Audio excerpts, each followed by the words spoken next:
Hello, everyone. Hello, everyone. Cheryl Arkle. What are you reading? Look who I've got here today. Belinda Alexandra, live in the Better Reading office. We've just recorded a podcast. We had a great chat. And Belinda is going to say something shortly about her new book. Hey, hi everyone. It's good to see you. And so I'm Belinda Alexandra. You probably know me from my historical fiction. So I think we've got my last book that came out last year. That was very popular. I'm not very good at directions, but we've already had a joke about that. So The French Agent that came out last year, you probably know me from Tuscan Rose and White Gardenia. But right now I've got a new non-fiction book out at the moment. Hi, Kate. Look, we've got Melissa. Hi, Sharon. Lovely to see. I need Cheryl.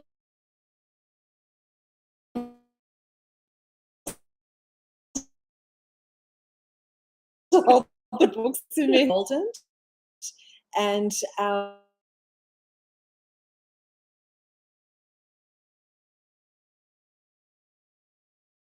in it, I tell fiction will love this book. I tell the stories of my mother, and who was a white Russian refugee who had to flee China. I tell the story of Virginia Hall, who was a World War II spy in France and an amputee. And Carmen Amaya, the second world's greatest flamenco dancer, Belinda Alexandra being the world's first. And for the gardeners in our group, Edna Walling, who was a... And it's out now, and we've just recorded a podcast too. We had a chat. So very lovely to have Belinda here. And as you can see, Belinda is wearing the Better Reading colours. She came in uniform. Yes. She sat in the new Better Reading chairs. Yes, that are also matching. Matching. Hi, everyone at home. Welcome to What Are You Reading? You know how this works. We tell you what we're reading. You tell us what you're reading. Now, let me go through a couple of these. Sue said she loves your book, Belinda. Jane says hello. Julie says hi. Judy says hi, lady. She's reading Small Things Like These by Claire Keegan, who was actually in Sydney recently. I think there was an event on. Teresa, hi, ladies. Currently reading Jane Harper, The Lost Man. Good read so far. Yeah. Jane's wonderful, isn't she, Jane Harper? Oh, Tracy Jane. Is reading The War Nurses by Anthea Hodges. Another great book. Yes. Sharon is reading The Housemaid by Frida McFadden and really enjoying it. Jane just finished another Jane. There's several Janes. Jane just finished Lost by Michael Robotham and The Broken Man by Josephine Cox, both great reads. I think I spoke with Josephine the other day. Isn't she lovely? Do you know her? Yes. Yeah. Yes. So there's so many great writers there. Jill is looking forward to reading your latest book. She's loved the others, so this is the latest. I'm going to hold that up. New non-fiction, isn't it beautiful? It's beautiful, and it's out now. Yeah, the cover is a winner, isn't it? Oh, it's gorgeous. Absolutely, it's gorgeous. But as gorgeous as Belinda is herself. Tries to be. Yeah, I'm looking forward to, lots of people looking forward to reading your book. Faye is reading The Wakes by Diane Yarwood. Oh, I've heard good things about The Wakes. Yeah. Now, do you want to talk about something else that you're reading? Yeah, actually, you know what? I came with a special question for the Better Reading people, because not only do I want to hear about what you're reading, but I want to hear about where you read and how you read. So do you read before you go to bed?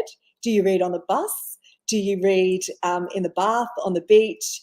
Or do you sit there with your headphones on while your crazy family is, carrying on around you? So as well as what you're reading, where are you reading it?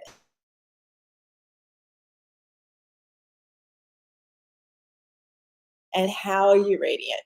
Because that's sort of affecting a little bit about the selection of books. Have you got that there? Oh, I got that. I have got a proof. And I got it right. I got it. And also that matches your top as well. I mean, matchy. You can't go wrong with matchy. But what I really think about this book is Kate Morton is really a classic storyteller. Yeah. And, we sort of have all got into the habit of Netflix, where things have to be sold and we sold immediately, and we need action immediately. And what I love about this story is it's a slow burn. So I was going to say the way you read it is, as important as, how you're reading it. It's not a book that you want to sit down in one sitting and read. I think for me, I read it over several nights. Mhm. And, it was just so rich. I didn't want to hurry through it. It was like hurrying through a good meal. Why would you do that? You want Yeah. to taste everything. Every moment. And Yeah, Kate right. puts so much delicious detail into her work and so much character building.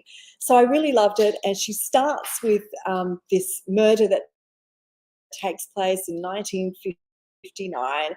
And then the story evolves from there and the lead up to that day. So it's an amazing story. It's set in Australia, which is a bit, different for her. She's done an amazing job. Do you want to hold that up highly, again? Highly Yeah, recommended. that's the new Kate Moore. Yeah, Cheryl's testing my Yes, I am. ability to but make you're sure it doing a wasn't just great a job. one-off. You're doing a great job. A couple of things. There's been a lot of response to your question, which I love. Jane says she reads anywhere as much as I can, only hardcover books. She doesn't read audio, obviously, or ebooks. Melissa, she mostly reads in bed or in the comfy lounge chairs, but I read everywhere I go. There's a hi, Belinda, from Carolyn. Jane reads anywhere. Faye says reading takes place everywhere. Audio when I walk or drive for distances. At night in bed or daytime reading when I have time. Also take my Kobo with me everywhere. So I am waiting for an appointment, etc. I can have a book to read. Because, they don't even have magazines in doctors' surgeries or dentists anymore. No, they don't. Post-COVID, they don't. Yeah, do that. Amanda, she reads wherever she is. When I work out, I'm listening to Audible. There you go, even when she's doing her exercise. Vivian reads anywhere, anytime. Audio, physical books and ebooks. I'm incurably hooked for life. You are, Vivian. Teresa, she reads in her comfy chair for a couple of hours every arvo. Always paper books. Julie, all of those places, a little obsessed and try to fit in reading whenever and wherever I am. Jessica, I read mostly before bed and read always in bed. Julie, I'm going to read this out because it's in caps. I love your books, Belinda. Oh, thank you, Julie. Oh, thank you. Claire says, oh, hi, I'm reading Woman's Work by Victoria Perman, and I'm listening to Peter Wright's Tales and Tales of a Yorkshire Vet. Both are glorious. Sharon says, hi, ladies, I'm reading The Nurse's War. Rosemary says, hi, ladies, I'm reading Fat Girl Dancing by Chris Keane, really heart-wrenching. Melissa is reading Sasha Worsley's new book, a preview read, and just started The Summer Party by Rebecca Heath. Sharon says, love the covers of your books, Belinda. Do you have much input in the covers? That's a good question. Well, look, I have such amazing publishers, both HarperCollins for my fiction and Affirm for Emboldened. And really, Kelly Doust and Andy Warren, who just, I'm having directional problems again. Yeah, you are. That's all right. I've got it. I've got it. This cover was inspired. One of the women's stories they're telling is Carmen Amaya, the world's greatest flamenco dancer. And rather than having a flamenco dancer on it, which would have been very cliched, they decided to go with a floral theme that really represents flamenco dancers. You can see it when you look at it, and the gold and the red, but also the Russian, which was my mother. You can see it looks like Russian folk art. And also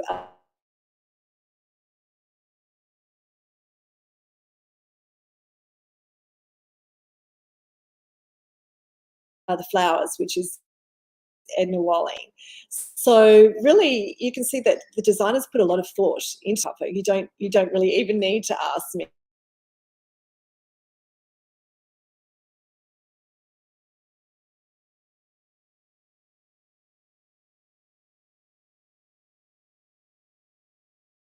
Black screen here. Dex, we've got our tech guy here. We all love Dex. Okay, now I've got a few things I need to talk to you about. Words on the Waves, the Writers' Festival, June 3rd. I'm going to be there on a panel with Pip Williams and Todd Alexander. So that's going to be June 3rd. Now, we've got a really special event in the industry next Thursday, so there won't be a What Are You Reading? So we won't be here in the office because we're going to be at the industry awards night. It's like, you know, the Logies for books. And I am doing the red carpet.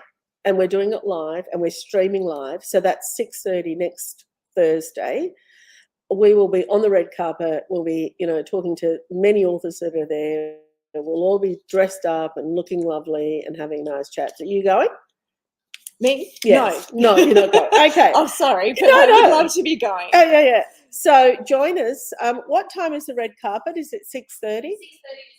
6:30 to 7. Live on Facebook. So that's next Thursday. Okay, I've got a few things I need to talk to you about. This is our book of the week. Isn't that a beautiful cover? That's a gorgeous cover too. Oh, yeah, it's a debut novel. It's about a death doula who is relearning how to live. Now, that does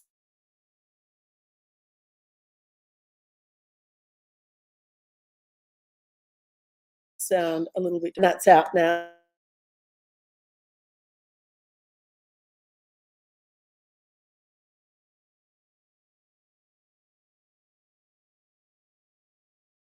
Maybe I we're don't still think the going. readers. Yeah, Okay, go all ahead. right. So as long as you're all still there and you're all still watching us, we're happy. This is a new debut. It's a story about courage, healing, female friendship, and it's really lovely. And it's called Hotel.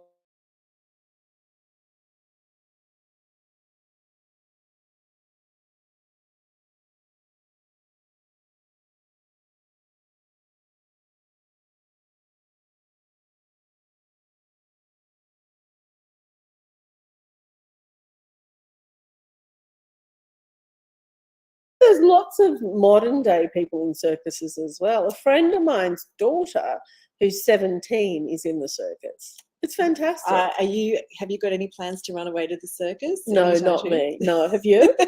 Well, I believe in possibilities. So, yeah, you know, you do, and you're a bit of a dreamer. What would you be, the acrobat? Yes, possibly. Yeah, you could do a bit of acrobat. With my sense of direction, I think. But everybody... also at the circus there's animals. So you could be an animal handler. I don't like the animals in circus. No, we don't. I could be a person handler. Okay, you can be a person handler rather than animal handler, or maybe you can work to get animals out of the circus. Yes, that's it. I would be holding the escape line. Okay, maybe you would be helping hiding them all a tiger get under my bed. That's right. Julie said she's reading Dinner with the Schnabels by Tony Jordan. Was hearing such great things about Prettier If She Smiled More, and felt like a case of FOMO, so she had to get into it herself. Yeah.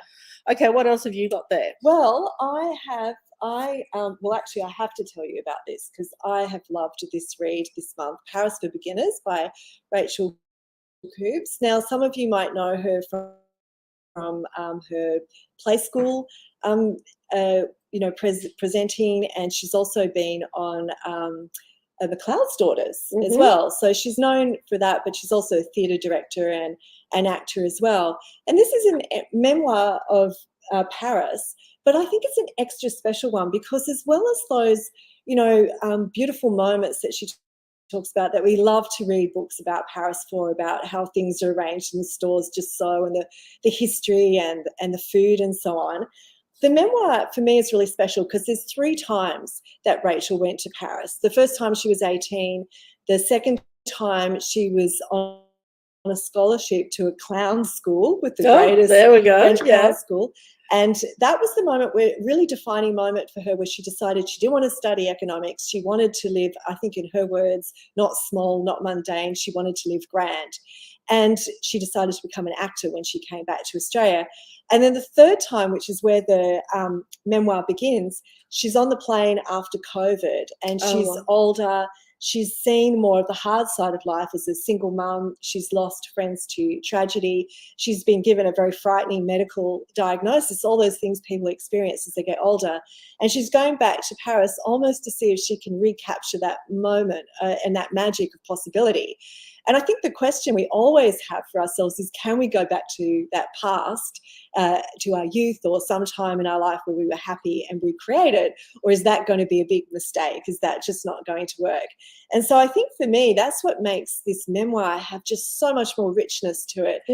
And we want to see what the answer to that question is going to be, but I won't answer it because I'll spoil the memoir. Yeah, so you've got to read it. But I read this as I had breakfast. So it was the kind of book that I read as I was having leisurely. Do you want to hold it up again? Yes, I'll hold it up again. So I can highly recommend Paris for Beginners. Yeah, great read. Carolyn's currently reading The Remarkable Mrs. Reeby by Grant Lee Geezer, and just finished War Nurses. Matthew, hi Matthew. He's from North Queensland. He's a self-published author, which is fantastic. Carmen just finished your book, Emboldened, and reread The Invitation in Spanish. Both fantastic. Thank you, Carmen. Oh, thanks, Carmen. Matthew said he loves our live stream, which is wonderful. Faye says, Cheryl, do you know about Storyfest in Milton, Ulladulla area, 15th to the 18th of June? I don't know about Storyfest. Do you? Yes, I do. Yeah. Oh, okay. Yeah. So I don't know. We might go. We haven't been invited. Have you been invited to Storyfest? Yes, I'm feeling terrible, but I can't go because I have all these things on in July. Yeah. Oh, there you go. Okay. Well, thank you for letting us know. But it sounds like a great lineup. Yeah. It sounds like something. If you can go, you should definitely go. Yeah. Carolyn's going to read Golden Earrings soon, and definitely Emboldened. That's what she's doing. Wendy says hello to both of us. Presently reading Fiona Lowe's books, A Home Like Ours, and also With Love from RT by Minnie Dark. One audio, one ebook, and one iPad. Enjoying both. Good on you, Wendy. Okay, what else have we got happening? I've got a couple of things I need to tell you. I told you that there's no What Are You Reading next week, but we'll be doing a live segment at 6:30 on the red carpet at the Book Industry Awards night. I've got some more, and there's just so many debuts at the moment. Yeah. Isn't this extraordinary? Yeah. Lenny Mark Gets Away with Murder.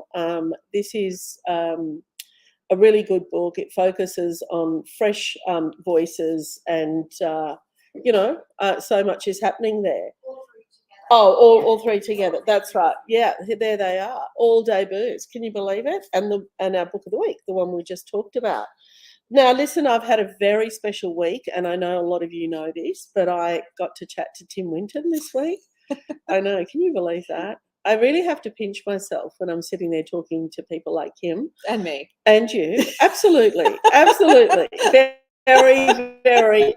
I feel as though I've got the best job ever. You all know that I've got the best job ever, and I often talk about it. But 40 years of writing, Belinda. I know. And he's got a series out on the ABC called Ningaloo. But I had a really beautiful conversation with him. That's a podcast that we'll be releasing shortly. Oh, it's out now. The podcast is out now. Now, do you have a favourite? I know I've asked all of you, what's your favourite Tim Winton? Mine is The Riders.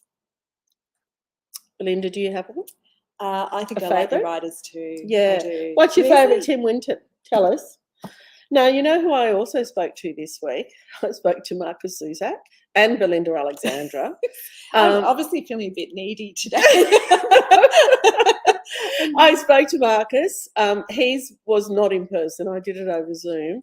But do you know, when I was a very, very young bookseller, I was working at Grace Brothers stores in the book department, not in just one. I was running a whole group of them, I think, in New South Wales. And in Grace Brothers Miranda, and we talk about this in the podcast, Marcus Zuzak would come in to show me his books. And it was so, I always thought, oh, I wonder if he's ever going to get anywhere. There he is. One of the best-selling books, not just in Australia, but the world. Brilliant book. Yeah. The Book Thief, of course, brilliant movie. And, he did get somewhere in the end, didn't he? You know who else used to come in? When I was at Grace Brothers at Chatswood, Matthew Riley would come in. Oh, really? Yeah, and talk about his books too. So one, it's showing my age, but two, look what happened to these two writers. I know. So the moral of the story, I think, is, Belinda, you have to come in and say hi to me. Yes. And then touch the magic. Yeah, touch the magic. What else have I got? We can bottle it. Yeah. Look at this. Isn't this a beautiful book? Now, Jane spoke to her. This book is called The Hope Dealer. We've got a new podcast. It's called Be Better. It's Jane is interviewing this matches your top as well. Yes, I try to match everywhere I go. Yeah, which is great. So Jane is doing this podcast I'm sure you've listened to it. We've released, I think, 5 or 6 now. And she spoke to Caitlin Caddy. Oh, yeah, there's Jane. Isn't that a cute photo of Jane? Yeah, it is. Be happy, be better. And it's talking about, books that help you kind of, improve your life, I guess. You can see that it's not my category. And I know everybody, I'm struggling through. Don't worry, Cheryl and I in the podcast, I got woo-woo in. Yes, and I joined in. Yeah, she did too. We were talking about the frequencies that possums speak at and fairies. So yeah, she's got more woo-woo in her than she lets on. Well, Jane says that all the time, and I probably do have more woo-woo. I mean, I'm not shy of talking to my dog for days on end. Yes, we heard about that. Yeah, yes. So he's upset with me at the moment because I bought him a bed and he's already got a bed, which is my bed, so he doesn't want the new bed. No, he wants Cheryl to sleep in the new bed. Yeah, me in the new bed, and he'll stick to the old bed. Okay, so we've got so many people responding to their favourite Tim Winton. Vanessa, Vanessa is reading Did I Ever Tell You This by Sam Neill, fantastic book. A lot of people have told us that, which is great. And also the audio is fantastic. Anne Cloud Street is one of her favourites. Vivian, her favourite Tim Winton is, and always will be, Cloud Street. Carolyn, probably Breath. Kerry is reading Go as a River at the moment. Wendy will add 2 just reads, which I've really enjoyed. Was late getting to them, so the first 2 Thursday Murder Book Clubs is what she's reading, and they're very good and they're very funny. Melissa says hi to both of us. And Carolyn's currently reading the remark. Oh, we've talked about Carolyn. Okay, what else have we got going on? That's it. Have you got something else you need to talk to? One last book? Okay, well, I'm going to talk about this because I mentioned it in the podcast. Oh, you did. You know that I love Natasha. And that we all love Natasha. And Natasha Lester, we're both historical fiction authors. We both love each other's books. But this is her first book that she wrote. So it's very different to her historical fiction. But what I really enjoyed about it was, when you get to read your favourite author that's doing something a bit different. And so it is very different. It's more serious fiction, more literary fiction. It's a very moving story about grief. But for me, it really showed her range, that she can write wonderful, engaging historical fiction, and she can write very layered literary fiction as well. So I highly recommend that. I really enjoyed that this month. I've had so many great reads this month. It's like just books and Australian authors, especially. It's just amazing. Jane and I were at Tamworth a couple of weeks ago, and somebody in the audience asked us about, writing and is it a good time to write a book? And I think, and you probably agree with this too, Belinda, it seems to be if you're Australian and you're writing, this is the time to get published, I think. Yes. There's a real, the readers are voracious about reading debut fiction, about reading women's fiction, about reading books by women and men, of course. And so I think that because there's the readership out there, the publishers are delivering and the storytellers are writing. But what's interesting? Like, I think it's the debut authors for sure, but it's also the authors that people have known are doing different things. And you can really only do that when you have the support of the readers for writers to do different things and to take risks and so on. And so I think it's a great relationship. We have a wonderful supportive readership, and we have also authors are so supportive of each other. I think it's a wonderful community. I've always felt other authors championing me as well as readers. So it's just a great area to be involved in. So we're done. We want to thank Belinda. Thank you so much for coming in today. This is Belinda's new book. Want to thank you out there, our readers, always supportive, always on Thursdays at 2:00. Don't forget, next week it's 6:30, and we're going to be coming to you live on the red carpet. And Words on the Waves. If you want to come and see me at Words, and I think Jane's going to be there as well, come and say hi. That's it for now. Thank you, Belinda. Bye, everyone. Thank you, everybody.